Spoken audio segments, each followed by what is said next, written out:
tanding Muhammad. Ketika Buraq ini tahu bahwa yang akan menunggangi dia adalah Rasul, maka Buraq ini langsung terdiam dan mempersilakan Nabi Shallallahu Alaihi Wasallam untuk naik di atas pundaknya. Maka melesatlah Buraq ini yang ditunggangi Jibril dan Nabi Shallallahu Alaihi Wasallam ke Masjidil Aqsa. Ketika itu malaikat Jibril yang memegang tali kekangan Buraq dan Nabi Shallallahu Alaihi Wasallam berada di belakangnya. Nah, kenapa malaikat Jibril ini ikut naik di punggung Buraq? Harusnya Jibril bisa saja terbang dan langsung ke Masjidil Aqsa. Ketika itu, malaikat Jibril mengubah bentuk aslinya merupai seseorang manusia. Dan ketika ia sudah berubah menjadi bentuk manusia, maka disitulah terjadi hukum layaknya dunia manusia. Dan sebagaimana kita ketahui, tak ada yang namanya manusia yang bisa terbang. Dan sekedip mata, Buraq ini melesat. Tiba-tiba mereka sudah sampai di Masjidil Aqsa. Namun ada riwayat juga yang mengatakan sebelum ke Masjidil Aqsa, mereka berhenti di tempat-tempat bersejarah seperti berhenti di Baitul Lahmi atau Bethlehem, tempat lahirnya Isa bin Maryam. Lalu berhenti di Bukit Tur, tempat turunnya Taurat kepada Nabiullah Musa alaihissalam, dan diikuti dengan tempat-tempat jejak para nabi lainnya.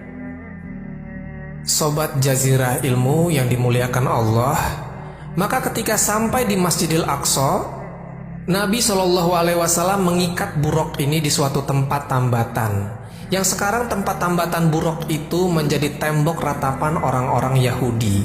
Tembok inilah yang dijadikan orang-orang Yahudi beribadah. Tatkala ketika Nabi Shallallahu Alaihi Wasallam masuk ke Masjidil Aqsa, dan disinilah terjadi perkumpulan yang maha besar. Karena Nabi Shallallahu Alaihi Wasallam lihat di dalam Masjidil Aqsa itu penuh dengan para nabi sebelum beliau. Jadi ruh para nabi itu pada melesat dari segala penjuru dan berkumpul di Masjidil Aqsa. Lalu untuk apa perkumpulan besar para nabi ini?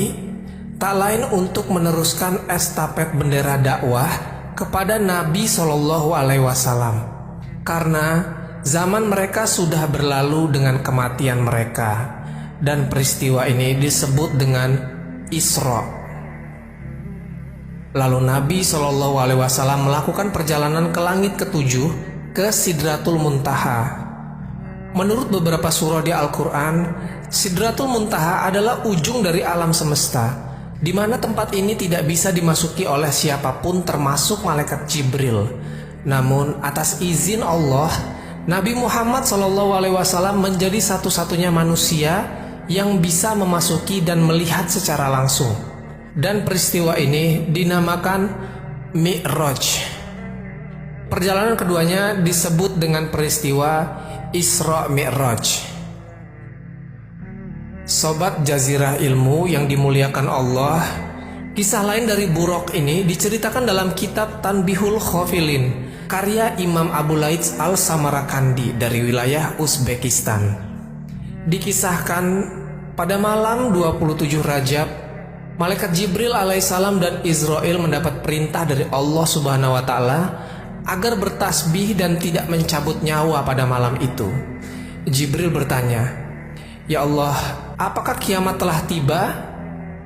Allah Ta'ala berfirman, "Tidak wahai Jibril, tetapi pergilah engkau ke surga dan ambillah Buraq, dan kemudian temui Nabi Muhammad SAW bersama Buraq itu." Kemudian Jibril pergi dan dia melihat 40.000 Buraq sedang bersenang-senang di taman surga, dan di wajah masing-masing Buraq terdapat nama Muhammad SAW. Di antara 40.000 Buraq itu, Jibril melihat seekor Buraq yang sedang menangis bercucuran air mata.